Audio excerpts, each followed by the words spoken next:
Today is going to be a bit of a rant, but I'm going to try and make this a useful, productive rant because I am tired of some misconceptions that I keep running into in the indie creator sphere. So what I'm going to talk about is I'm going to give some advice on how to approach critique partners, beta reading, how to get the feedback, how to interpret it, what you should be expecting, and what constitutes good and bad critique to the best of my ability. Now, the first thing I want to stress is that just because someone says to change something doesn't mean it's a good thing to change. Like that should sound completely obvious to anyone with half a brain. But I find that when a amateur writer specifically, because that's what I encounter mostly, is trying to finish their story, it's not imposter syndrome because they haven't succeeded, right? They often haven't even put something out there to fail. But they need that validation. They need someone else to tell them it's good. Which means that if they get told it's bad, because it probably is bad. Let's be real. Even most published stuff is bad. Even like just by definition, most stuff is average, and a lot of people call average bad because people are looking for the cream of the crop. And let's be real, if you're watching this channel, they're probably not the cream of the crop. Maybe not yet. If you do become the cream of the crop, come shed some of that for me. So give me some of that fame as a thank you, please. I'd love it. I appreciate it. But the problem is that when you say you write a story and you hand it off to someone and they go, "Oh my god, I hated it," and it's because they're looking for a mystery, but you wrote a thriller. But they think that the crux of good storytelling is the suspense and uncertainty and being able to be one step ahead of the detective, maybe, to put things together. That the clues had to be there, and if you don't have a mystery, then why are you reading the story? And for them, that may be the case, because that's one of the fundamental reasons to read a story. But to make this more realistically, if someone could really hate a story because they guessed the ending, when the author wasn't trying to hide it, the author was trying to foreshadow it because they wanted to build the suspense. You know, it's the Tarantino explanation of, like, you want the audience to know there's a bomb under the table, so you have 10 minutes of suspense instead of 10 seconds of surprise, right? Not everyone is good. There might be a beta reader who thinks that you have to have a twist. You have to up the stakes with a twist at the end, or it's boring. And if that's not what the author is going for, they need to simply disregard that. And they also need to recognize that that doesn't mean the advice is bad. It is inappropriate advice for what is trying to be accomplished. And that's actually the big issue with finding an editor. A lot of people will fall into the trap and lose money because they think, A, that an editor can fix anything. They can't. Look at my review of Shadow of the Conqueror if you don't believe me. No quality of editors was able to fix the things that Shad clearly wanted to put in about his stupid magic system.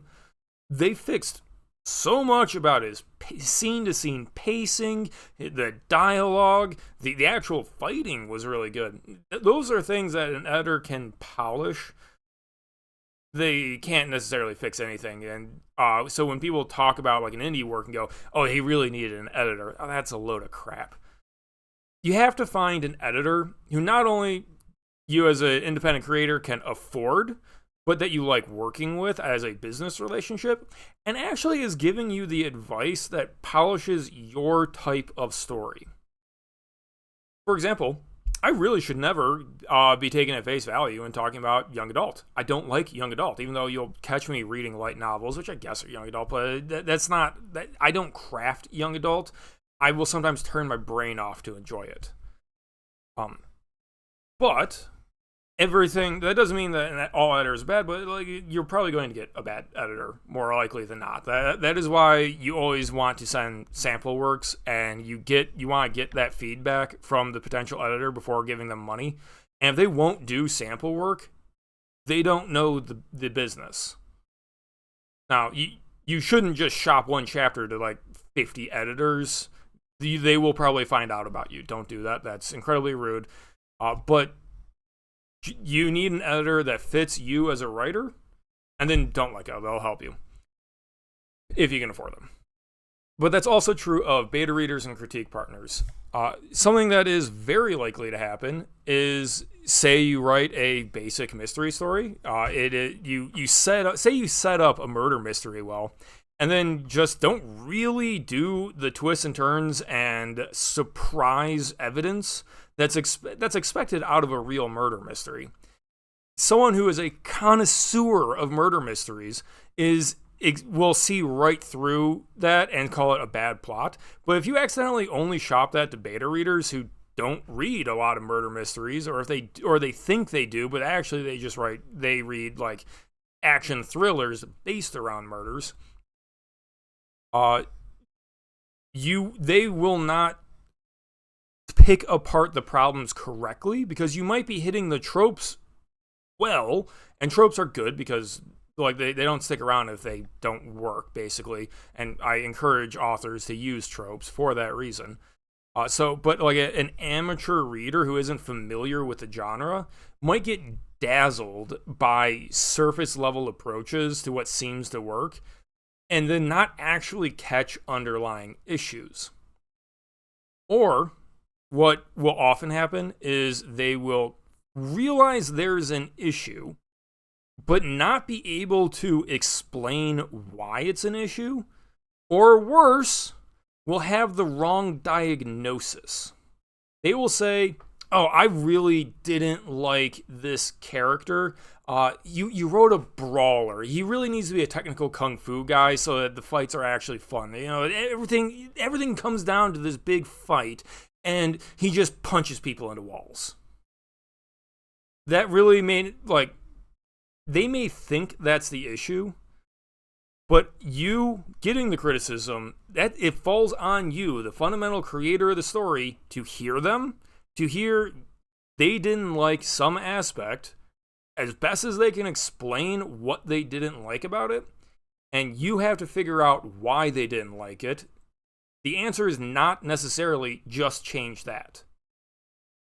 Say you wrote a adventure romance where an odd couple ends up together. And it ends with the girl getting kidnapped and the guy has to save her from pirates, and it's a big dramatic fight, and then you get beta readers that are just kind of like, I don't know, I found her boring. The fights were cool. It was a really cool set piece, but I just wasn't invested. I kind of forced myself through it. That problem is probably not in the second half of the book. The problem is probably in how you introduce the relationship, which the reader has completely forgotten about. That's the dirty secret of reviewing and critiquing and analyzing text, is the good and the bad are always embedded in the context of what came before and what's being anticipated forward. So you can have, to go back to beat up on Shadow of the Conqueror, I guess, you can have really good fight scenes, really good dialogue, really good scenery and world building and pacing, and you can have these fantastic ideas about sky pirates jumping between ships using magic crystals to kick people through walls and stuff.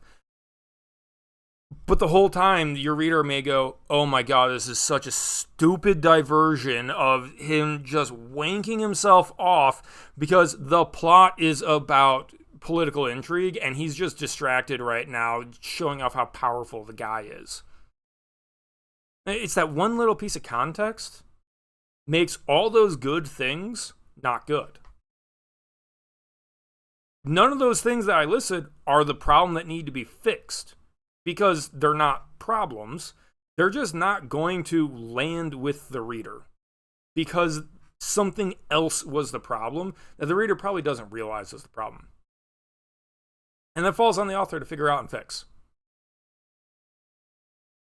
Writing is hard. It is a developed skill. Not everyone can do it, or at least not everyone can do it right now. It's a skill you can get better at. You can learn it, you can study it, you can get advice and learning and practice and all that good stuff, and eventually do it. But you, the author, are expected to be a better master of the craft than the person reading your story. Especially with the fact that you're trying to translate your brain ideas onto the page to cause hallucinations in the reader's brain. You have to know what you're trying to do, and they may not figure it out. Which means they may not realize what the issue is. They'll have their statements and their complaints and their issues, but it falls to the author to listen and adapt it as appropriate. That's why if you look up like the big professional advice on how to do critique circles and all that and how to do beta reading feedback, it's not about, sandwich it with the good and the bad. It is, the beta reader is supposed to be very clear of, at this part, I was feeling this. I was feeling bored. Or to use a current example from my current manuscript, I was really confused and disengaged when they got arrested and thrown in prison. It happened really fast, and I just kind of didn't care, and I didn't understand why they got locked up like that, because the world hadn't been built enough. And it just I kind of checked out. It seemed like you were half-assing it. The issue isn't the prison. That's when they noticed there was an issue. The fixes that had to happen were during the arrest. No, the beta readers it's not the beta reader's job to know you actually have to go back several chapters to where the issue occurred. Which, vice versa, that means the beta reader really shouldn't be telling you, the author, how to fix it. Because, let's be honest, if the beta reader knew how to fix it, they'd be the writer. Now, maybe you've sucked up to some major best-selling author and you just want to take their word as gospel. I guess that's a different issue. Maybe you do have someone who's a genius at storycraft, but most people aren't. And the people who are really good at storycraft probably aren't going to act like they're really good at it, because they know acting like that causes people to find them to be pompous and up their own ass. So they're probably going to just give you that descriptive feedback instead of prescriptive feedback. There's a difference between, I don't like this character, compared to, you need to make her funnier. It's a world of difference that is lost on people, and it can actually be really hard to do. Because maybe you do look at a scene and you go, I would like these two kids locked in prison, afraid for their lives, but I'm just not attached to them because the omniscient narrator is jumping around to a dozen other people while they do nothing. I want to be attached to characters who are doing something, and the characters aren't doing something. I can see that they have personality, I can see that they're in an interesting situation, that there's some cool magic going on, that there's a grand conflict, but where's the agency? And maybe that is right. Maybe that is the discussion that needs to happen. But that kind of feedback, you gotta be careful giving, you gotta be careful receiving, because you really shouldn't ever take it as gospel. I've said this before, I'm gonna say it again. Don't blindly take anyone's advice until you've seen what they write.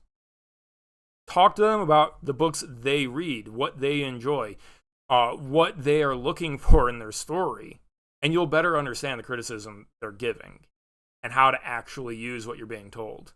Now, this is, of course, disregarding like line errors. Everyone can handle typos. Holy crap.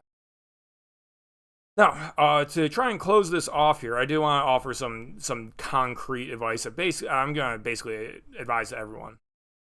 Choose a program that allows inline editing. This is my personal preference, I guess, but I don't know anyone who disagrees with me. The old way of getting, I shouldn't even call it the old way, but the dumb way of getting criticism is for someone to read a document and then write a little essay on how they felt about it as they recall it after finishing the whole thing.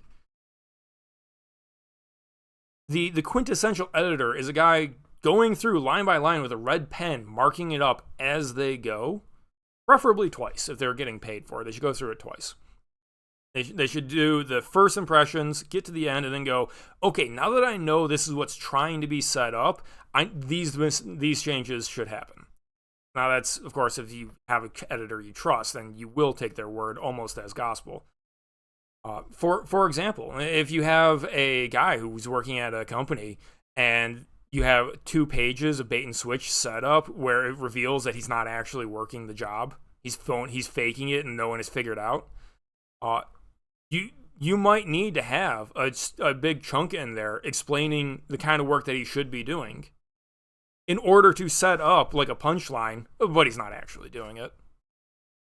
Now maybe it takes too long, and that's one thing to say, but it kind of becomes bad criticism if someone says, "Oh, that shouldn't be in there at all because I wanted this other thing," because they didn't know what was being set up to deliver better, basically, right? You the author, have to look at the product, at the criticism, and you want to see what people are thinking as they're reading it, as well as preferably if they will do end of chapter wrap-ups of what they thought about it, and general advice that they were noticing. Because like if you read through someone's chapter and they just constantly, like, I don't know, never use dialogue tags correctly, which, by the way, the rule of thumb is you want to have the dialogue tag of the owner of that paragraph as close to the beginning as reasonable, so that you don't have to go back and reinterpret this dialogue that was just said. Now, if James has this 3-line sentence, but you only say James said at the 3rd line, and there's, say, 3 people in the conversation, and it could have been 2 people, you don't want the reader jumping back when they realize they had it wrong. You want to lead with James said, his big thing, not the other way around. That's the kind of thing that someone might be chronically doing, and that kind of advice you should put at the end of like a chapter note wrap up or something. But I use Google Docs. I know there are some security concerns about that, but there are there are competing programs. Heck, you can even just send Word docs and train people in how to use the inline commenting feature, because that is the thing that works. It's just that most people don't do it. It's just a lot easier to share a link with inline editing. There's probably other things like OneNote, I'm sure. There's a program you can buy called Atticus. There is... I haven't experimented with websites, I think, called like Critique Swap. I don't know well how that works, but what you're looking for is the ability to say, this sentence confused me.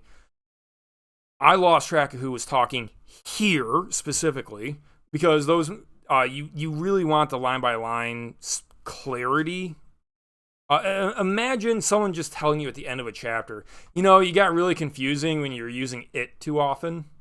And you hit Control F, and there's like 17 its in the chapter, and you're like, well, where's the issue? Do I change all 17? You want the line by line. But you also want to give...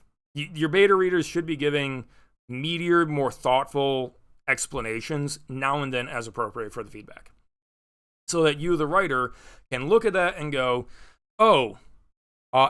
okay, so I can see that everyone likes the best friend who's a big bro. That's landing perfectly.